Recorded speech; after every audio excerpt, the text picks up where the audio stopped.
अस्सलामुअलैकुम नाज़रीन, JN news HD के साथ मैं हूं नाइला भट्टी। नजर डालते हैं आज की अहम खबरों पर। वज़ीर आला पंजाब का इलेक्शन ज़ाब्ता इखलाक जारी। पंजाब असेंबली सेक्रेटरीट ने वज़ीर आला पंजाब के लिए कल होने वाले इलेक्शन का ज़ाब्ता इखलाक जारी कर दिया।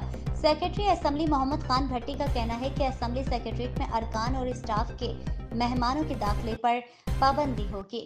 स्पीकर बॉक्स, ऑफिसर बॉक्स और मेहमानों की गैलरियां बंद होंगी, जबकि मीडिया गैलरी खुली होगी।